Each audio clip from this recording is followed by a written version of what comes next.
Hello, everybody, and welcome to OpenExO Live. It is really great to be with you this evening for me, but it may be afternoon or morning for you, depending where you are in the world. And this week, we have Riaz Shah, who's in London.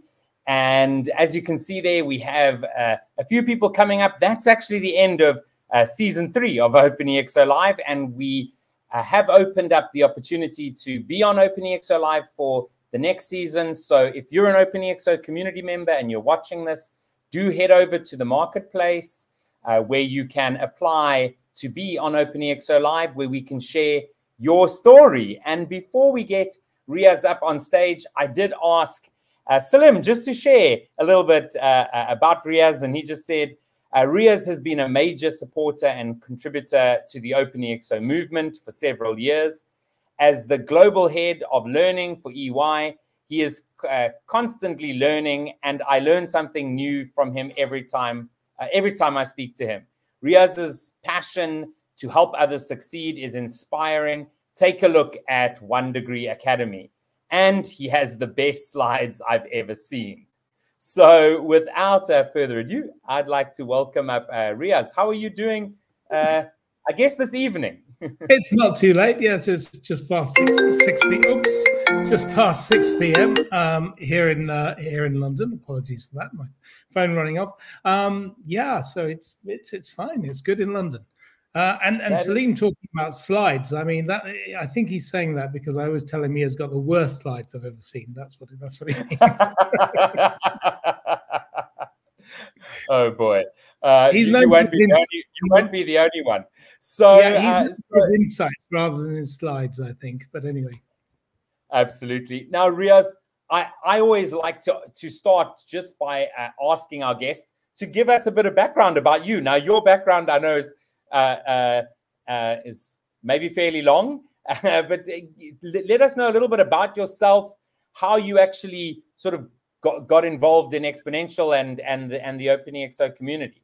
Yeah, well, I was born in Pakistan, came to London when I was pretty young, and grew up mostly in social housing in London. I had a few people who believed in me, managed to scrape through to get to university and then join professional firms like EY. And I've been with EY now for almost 40 years, and I'm the global learning leader at EY. And I always kind of remembered how kind people were to me when I first came to the UK. Even though I was only 6 years old, I still remember how people treated me with kindness when I couldn't speak a word of English. And, you know, some teachers really had a big impact on me. And so throughout my life, I've taken this idea of how can you make sure that everybody in the world can have access to the best education. So democratizing education, if you like, that became my MTP, to use one of Salim's phrases. Okay, and so I mean, almost 40 years at one organization. That's that's quite a long time, and I guess something that not many people do these days. But how would you say that you're actually, you know, as the learning lead, how are you instilling that sort of exponential mindset or that exponential thinking within the organization? Yeah. So I don't know if you know, EY's got 350,000 people in pretty much every country there is in the world, about 140 of them. And about 4 years ago, I was given this exam question of, we think the future is really changing quickly, and we all know that because of exponential organizations. How do we prepare all of our people, all of these 350,000 people, for the future? And I gave that some thought, and we came up with an idea of focus on reskilling or upskilling our people. And when we thought about, well, what are these skills that people need for the future? We thought, well, actually, it's clearly a bunch of tech skill sets, if you like, but it's also a bunch of sort of leadership mindsets. skill set and mindset together. Because if you start a 4-year degree in AI today, by the time you get to year 4, half of what you learned in year 1 is out of date. So you have to have the mindset of curiosity to go with the skill set of AI, skill set and mindset together. So that's what we were thinking of. And we created this pilot, sort of crazy idea of having these small micro credentials, open badges, which we call EY badges. And the idea was to gamify education, to get people interested in wanting to get educated. And we created these EY badges. And if you get 15 hours of learning in blockchain, let's say, I give you a learning badge, which it looks a bit boring. It's a bit white and sort of very plain. But if you then add 30 hours of experiences of applying what you've just learned in blockchain, then I give you a bronze badge. If you do double that, you get a silver. If you're an expert, you get a gold. And if you're one of the world's experts, you get a platinum. And what we found was initially that didn't work too well. I mean, people like, what are these things, these badges? And yeah, not sure about them. And the curve was going up a little bit like this. And a bunch of the people I work with said, well, looks like that experiment was a waste of time, wasn't it? And I had just read about this idea of the idea of innovation and how there's a kink, if you like, and that kink tends to happen when you've got about 2% of the population. But if you get 2% of any population really into something, and you use those people to excite the other 98%, you can actually see a bit of an exponential curve. That is exactly what happened. So I looked this morning, we've just issued over 215,000 badges, and the run rate of people applying for new ones is over 1,000 per day at the moment. So wow, I think we achieved what we wanted to, get people excited about learning. No, absolutely. And so, you know, that's obviously in the corporate space. Now, the education space is obviously something that, I mean, you're extremely passionate about, right? And excites you tremendously. What would you say is exciting you the most around sort of disruption in that space, in the actual education space, whether it's actually, you know, primary and secondary education, or education beyond that, reskilling type of education? Like, what is really getting you excited? I think of it in 3 ways. Firstly, I think governments really need to do something about how we educate kids everywhere in the world. So there's one area is around kids and public so primary, secondary education. The second is around workers who have a long lifespan ahead of them. In the olden days, if you only lived to 70, you could learn pretty much everything there was to learn in the first 20 years and then use that in the next 40 or so, because things weren't changing. You can't possibly do that in a 100-year life when everything is changing so quickly. So you've got to move to a constantly relearning, constantly upskilling. And that's what we tried to do with badges. And then I think for the very senior executives, I think we have to do something with the people who are running governments, with the people who are running corporates. We have to change their mindset because they're in a position to change lives. Just one more thing on the employees. What we then did was go from badges to creating an MBA. And this MBA is freely available to all of our 350,000 people. It's future focused, meaning that we set the agenda, and our partners at Holt International University, they approve it, but we set the agenda every 4 months. We update the curriculum. It's completely free and it's flexible, meaning you can take a year over it, you can take 6 years over it. And you know, when we issued this, I got emails like from one of our, somebody who said, I left Syria as a refugee. I joined EY Germany.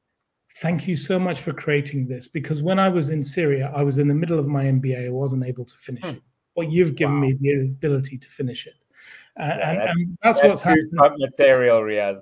Yeah. And then what's happened is so far, well, by June, we'll have over 120 MBAs. And where I want to get to next year, the year after, is over 1,000 a year. And we're doing other degrees as well. And no other organization in the world has managed to copy what we're doing. So Riaz, what you're saying is Salim is not going to be able to use there's no MBA in the world that is teaching exponential organizations. Exactly. Not be able to use that anymore. Exactly. And, so our MBA now includes quantum computing. I can imagine that within 6 months, NFTs will be part of our MBA curriculum. You tell me another degree, business school, that has NFTs or quantum as a core part of their curriculum. No, absolutely. I mean, even when I was at business school in, I guess it was 2012, I was shocked at how traditional it was. And I wasn't part of EXO at that time. I was working in the pharmaceutical industry, but still, I was shocked at how it was not future focused at all. And actually, we just created 2 new masters, masters in business analytics, and next week we'll be launching publicly a little preview for you. Next week we'll be launching publicly the EY Masters in Sustainability as well, because everybody is really interested in sustainability, and this gives our people a real chance to really understand it and get recognized with the masters as well. Awesome. So we actually have a question here that comes from Facebook, from Educate for Life. This is a sort of sub-community, a community that's quite closely linked to OpenExO, which is saying, great work, Riaz. What are the top 3 skill sets you would prioritize for all EY associates and students anywhere for the year 2022? What mindset characteristics do you find most important for youth today for the future? Sure. Well, around the tech skill sets, the badges that are most popular and we're seeing real interest in are things around data analytics, even as simple as data visualization, but data analytics generally. We're also seeing a big uptake in cybersecurity. I was reading the other day that the World Economic Forum says the world needs 7 million cybersecurity people, and there's only 3 million. So if you want a job that might be secure for the next 10 years or so, cybersecurity is not a bad place to look.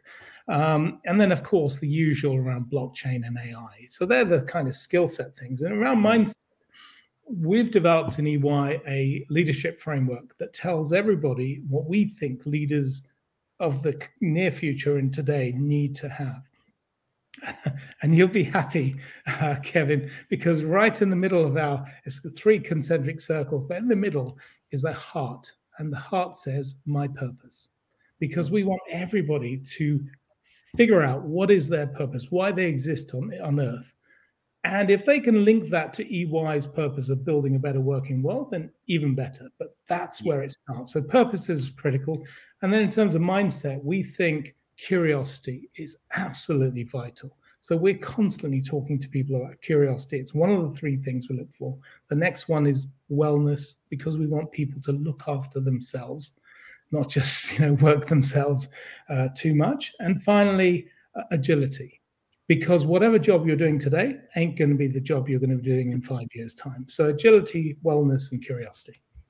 Absolutely. And on the cybersecurity, folks, we had a live stream event on Tuesday for our EXO economy, and we had Paul Sappho on, and he was speaking about the quantum apocalypse, right? Where essentially with quantum computing, there's this possibility that all security from a cyber point of view disappears. So although I do think there's hope. So yeah, if you're a young person and you're wondering what to do, I think something around quantum cybersecurity, you definitely will have some sort of job security if you're passionate about that, of course. But Kevin, and if that's your purpose life. Yeah, but Kevin, if the baddies are using cybersecurity as quantum computing, then we can as well. So Yes, exactly, as long as we're one step ahead, we'll be okay. 100%. Now, Riaz, you of course, I mean, you have all the stuff you're doing at EY, but you have a lot of things that you do outside of EY as well. Tell us a little bit about your year sabbatical you took, and about the school that Salim mentioned. Yeah, there's a long story behind it, but the short story is that about in 2010, I made a promise to a friend on his deathbed that I would create a school along the lines that he envisaged. And what he envisaged was a school whereby we target the poorest in London and we give them the same kind of education that the richest kids get.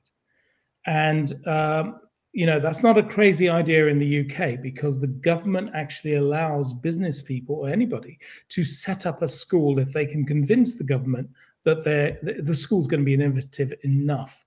And so we started from 2010, 11, a 5-year journey. And that journey at times looked like it wasn't going to succeed. And so I had to take some time off from EY to spend a year trying to make sure our school opened, and also spend some time in Silicon Valley with our friends at Singularity and Stanford, etc. And so well, the school did open in 2015, and 3 years later, it got a review by the government. It was rated outstanding, which is very unusual for a brand new school. But we're very, very of this school in North London. 80% of our kids are in the bottom decile, bottom 10% of wealth in the UK. And what we're trying to do is give these disadvantaged kids the same access to education as wealthier children. Yeah, that's really awesome. And from taking a look at the site and what you speak about, these ideals of curiosity and agileness and all of that really seems to be baked in, right? Where Yes. it's so important that the classroom does get to change. And I mean, and obviously that comment from that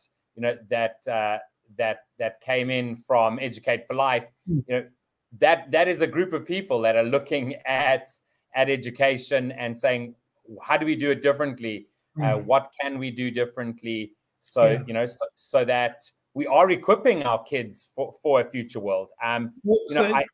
Kevin, you're absolutely right. Education has to change. This idea that you can learn, as I was saying earlier, in the first 21 years, everything you need for the rest of your life is crazy. What we have to do is to teach things like curiosity, because in a world where you can know anything, anytime, the questions you ask becomes much more important than what you know. Focus on what you don't know rather than what you know. And the other thing, because these are poor kids, is disadvantaged kids, what we do is we focus on social capital. They don't have an uncle or an aunt who's an accountant or a doctor or a lawyer. So what we do is we have people who are artists and professors and lawyers and doctors, whatever, coming along and telling their life story to these kids. And we do that every single week, so that over the lifetime of the school, the kid sees 400 people and at least one of them will inspire them. Absolutely, because it's likely that one of them is someone like them, perhaps. Exactly. And and then the other thing, so of course, core knowledge is important. You've got to have kids who can add up. You've got to have kids who can speak English, write English, and but after core knowledge and making sure they've got the social capital, the other thing that's really important is character. And how they're going to react to things. So the idea of growth mindset that lots of educators focus on.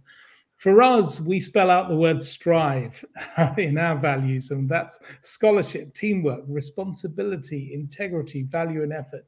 And every single day, we give out awards to the kids based on things like integrity and responsibility. So we ask 4-year-olds, how are they taking responsibility for what happens around them? How are they adding value to the world? And we recognize that every single day in them. And I can see the impact that the wonderful teachers and the principals at the school have created, and the impact that they have as these kids are growing older is just amazing. And so what we're doing is we're linking up with other schools in the UK, and we're interested in linking up with schools outside the UK to see what else we can learn from others, as well as share what we think we do well as well. Absolutely. Yeah, I mean, that's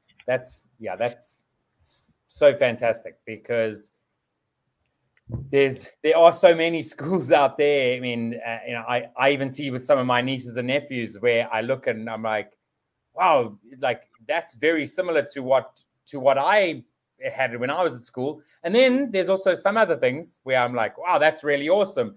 How they, are perhaps using Minecraft, in the classroom to teach kids and this sort of thing, which I love sort that. of blows my mind because I don't really understand that at all. It makes me feel really old. So there is that.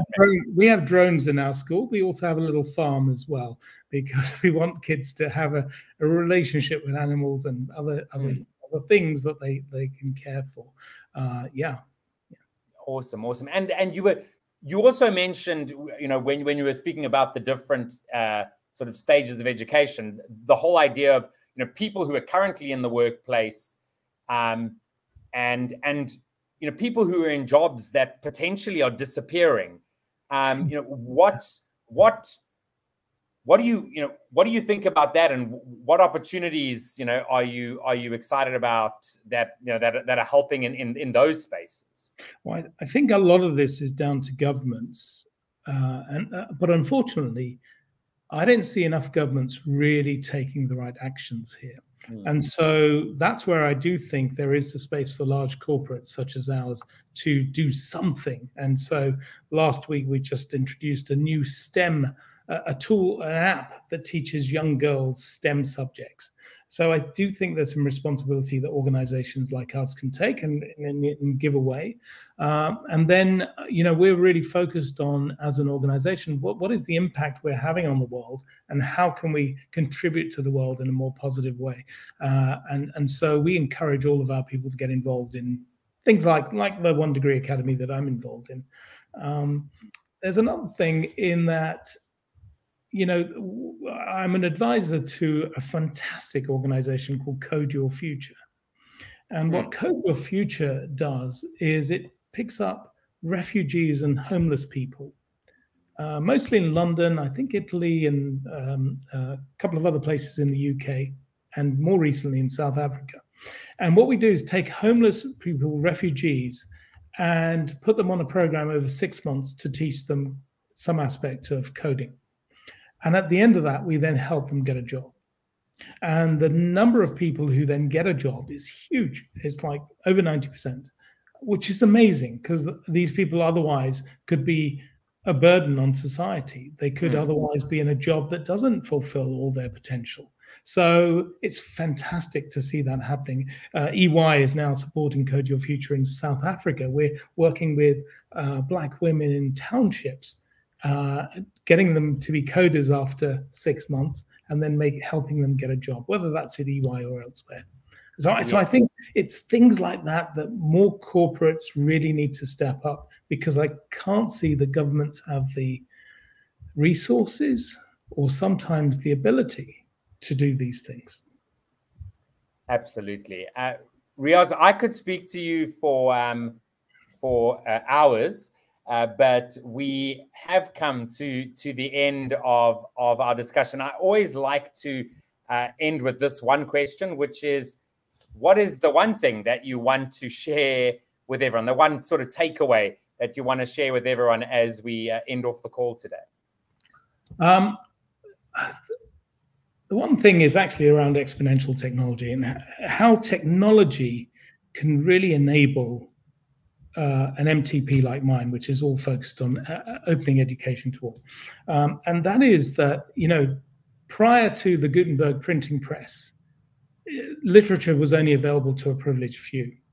Prior to the mobile phone being able to be issued in places like Kenya, those farmers didn't have that connection to the marketplace that they have now.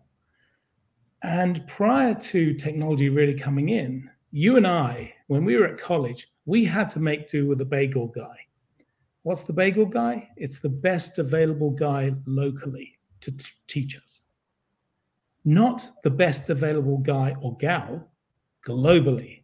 And that's what technology is enabling. Why would you bother learning strategy from the guy around the corner when you could learn strategy from Michael Porter?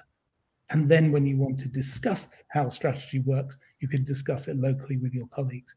That's what I think technology is going to do. It's going to lift up everybody so we all get access to the best education globally. Absolutely.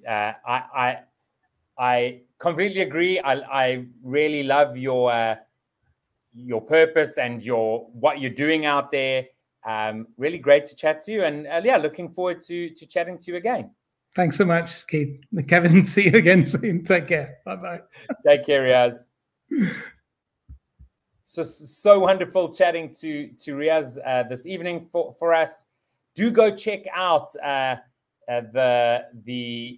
areas that we shared there. codeyourfuture.io as well as onedegreeacademy.org. Really great. And we will see you again next week. I'm going to close out just with a little ad for the new Exponential Organizations book. You can pre-order it today.